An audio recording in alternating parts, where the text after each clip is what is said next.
Que a polícia investiga a morte de um menino de 2 anos. Tudo aconteceu em um incêndio em Itaquaquecetuba, aqui na Grande São Paulo. Vai vendo, Brasil. Era madrugada e o pequeno Ângelo estava sozinho em casa quando o fogo começou. Olha a casa como ficou.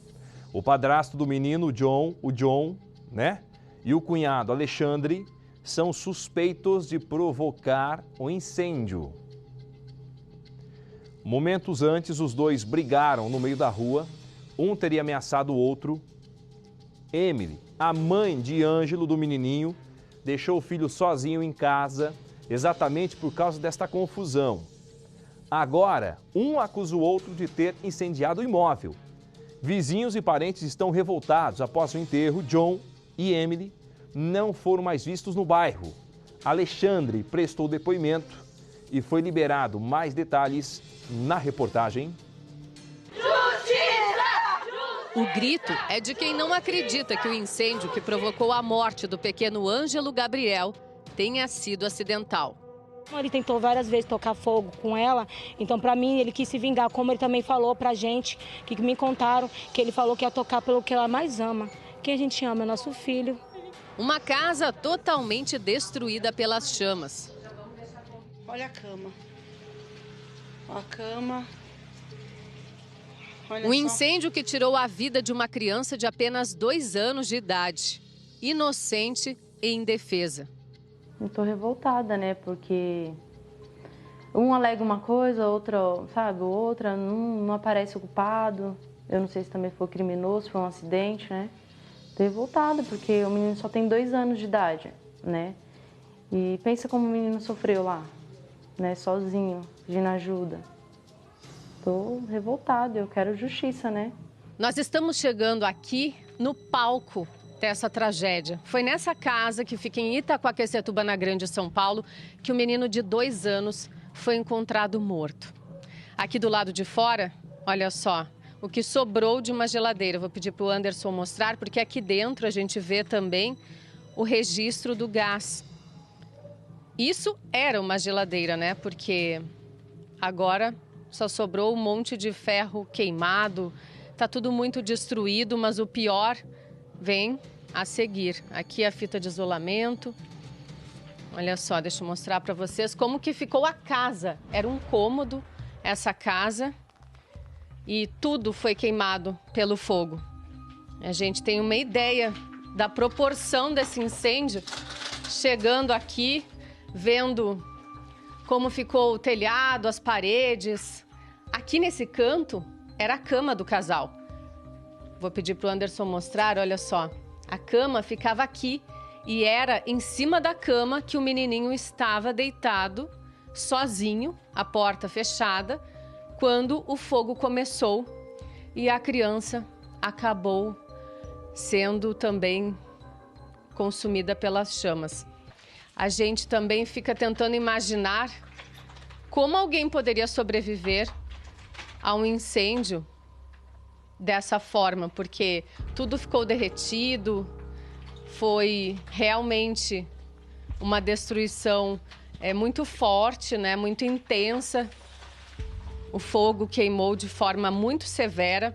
Olha, ali nesse cantinho, a gente pode ver as roupinhas do Ângelo.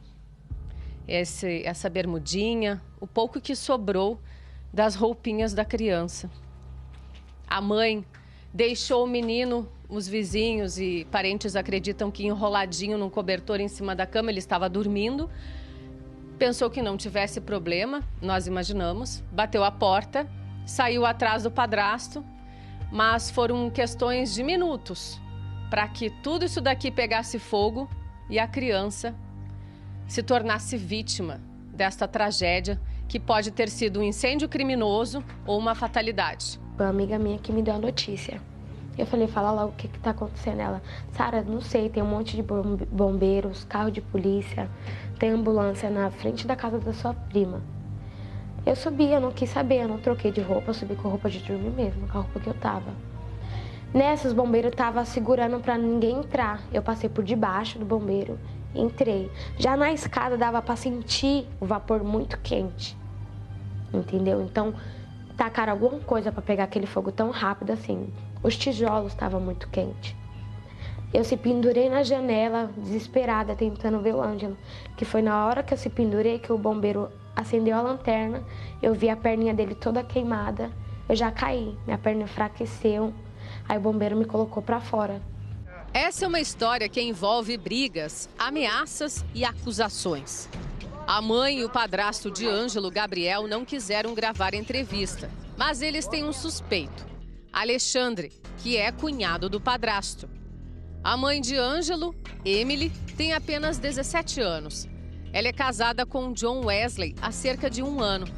Ângelo era fruto de um relacionamento anterior de Emily. O casal acredita que Alexandre colocou fogo na casa porque algumas horas antes, ele e o padrasto da criança tinham brigado. Mas para vizinhos e parentes, o padrasto também é suspeito. Eu suspeito do padrasto que estava do lado. Ele não gostava do menino. Ele não gostava, ele não dava carinho, ele não dava uma lágrima no velório do menino. Entendeu? Ele arrumava muita confusão, e toda essa confusão, minha filha estava no meio, meu netinho estava no meio. Então, ele, para mim, eu sinto muito, ele é o culpado. E por que a sua filha estaria do lado dele? Não sei, pode ser ameaça. Ele não sai do lado dela. O que tem gerado revolta na família é que a morte de um bebê e toda essa destruição que a gente vê aqui pode ter começado em uma discussão. John era vizinho de porta de Alexandre, que morava exatamente nesse cômodo aqui, que o Anderson está mostrando, um cômodo com poucos móveis. A gente percebe aqui, ó, que não tem muitos objetos nem equipamentos eletrônicos, apenas um fogão, uma porta que neste momento aqui parece ter sido arrombada, ainda está com a fita de isolamento. Mas esse local aqui não chegou a ser atingido pelo fogo. Foi aqui, horas antes do incêndio começar, que John e Alexandre discutiram. John teria dado um soco em Alexandre. Ele, por sua vez, saiu daqui muito revoltado, ameaçando o cunhado de morte, dizendo que aquela agressão não ficaria por aí.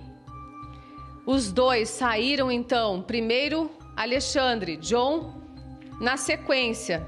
E a mãe do bebê também. Saíram todos daqui naquela noite. E a grande dúvida está: o que aconteceu no intervalo de tempo em que o menino ficou sozinho nesta casa, em que o fogo começou, e quem teria provocado esse incêndio, se é que ele foi criminoso?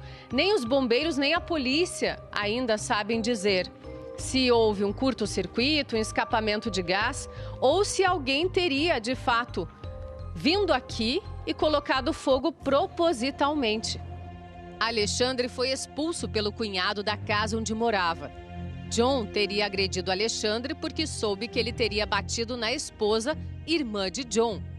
A briga entre os dois homens foi presenciada por Sara, que é prima de Emily.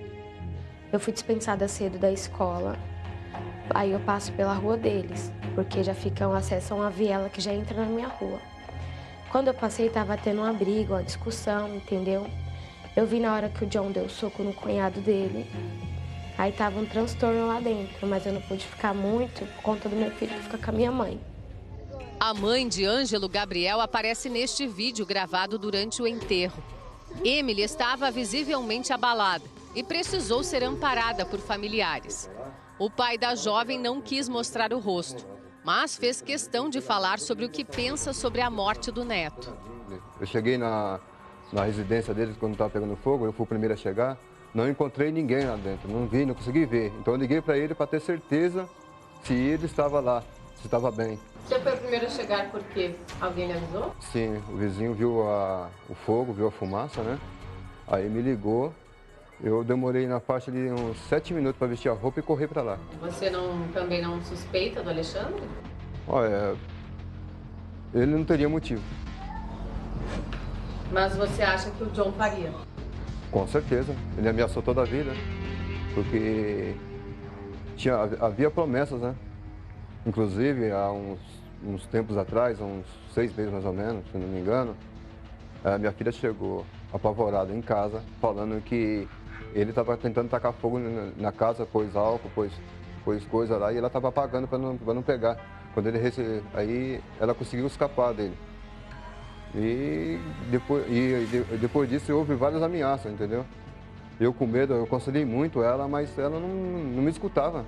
A mãe de Emily ficou arrasada com a perda do neto. Ela acha que a filha foi negligente. Era meu netinho. No dia que ele morreu, ele não queria vir para casa.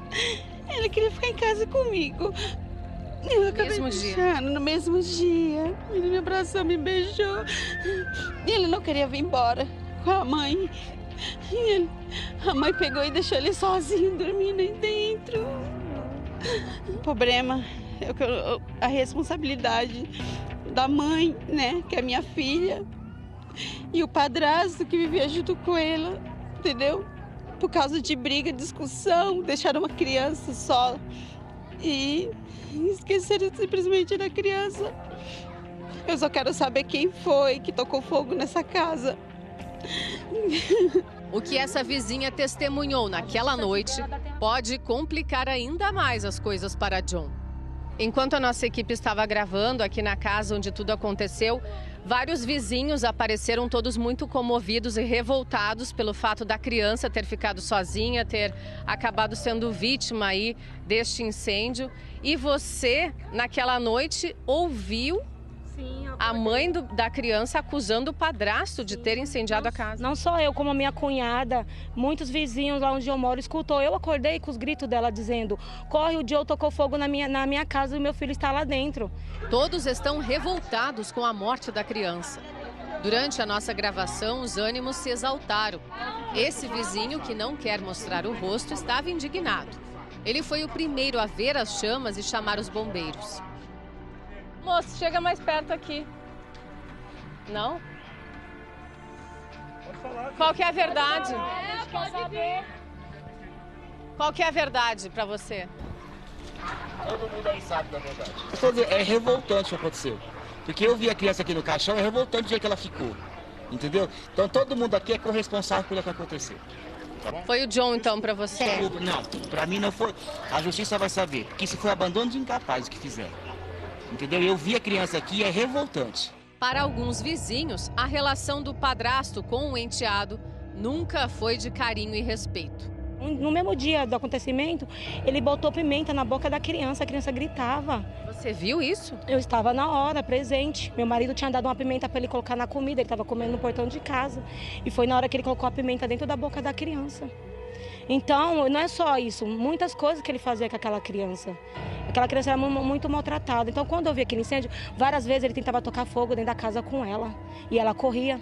Por que ele fazia isso? Ciúmes, ele era doente por ela. Ele era doente, ele não gostava da criança. Na delegacia, Alexandre afirmou ser inocente. Ele alegou que não poderia ter provocado o incêndio, uma vez que naquele momento estava na casa de sua mãe. John Wesley também foi chamado para prestar esclarecimentos sobre onde estava na madrugada do incêndio. Por enquanto, a polícia não encontrou elementos para pedir a prisão de nenhum dos suspeitos. Laudos do Corpo de Bombeiros vão dizer se o incêndio foi mesmo criminoso. Eu só quero só justiça. Nem que seja com a minha filha eu amo tudo, mas que ela tem que pagar o que a pessoa que está do lado dela tem que pagar, entendeu? Porque foi eles que provocaram isso, né? Não foi por acaso que essa casa pegou fogo, na sua opinião? Na minha opinião, não foi por acaso. Um álcool, dizem na perícia que tinha cheiro de álcool. Como que um álcool ia se derramar sozinho? Olha, pelos relatos de vizinhos, claro que você de casa não é bobo, você já viu que a situação era complicada e muita lá na casa.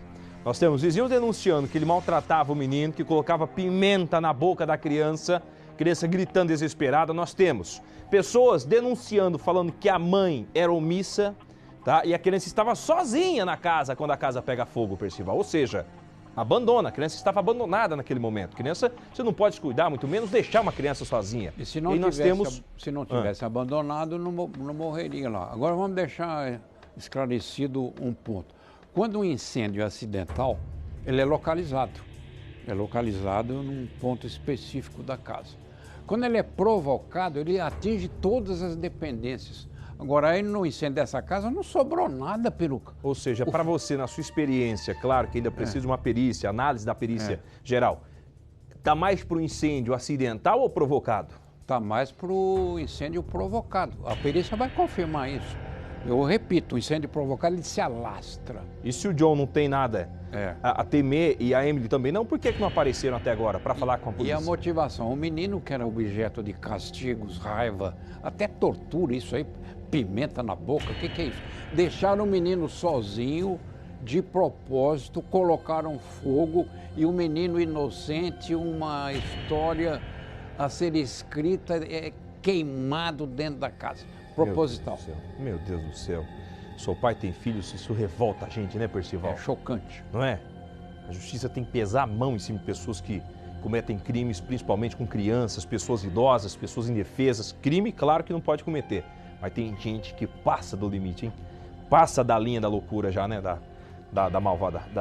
malvadez, né, Percival? É malvadez em grau máximo. Exatamente, Percival.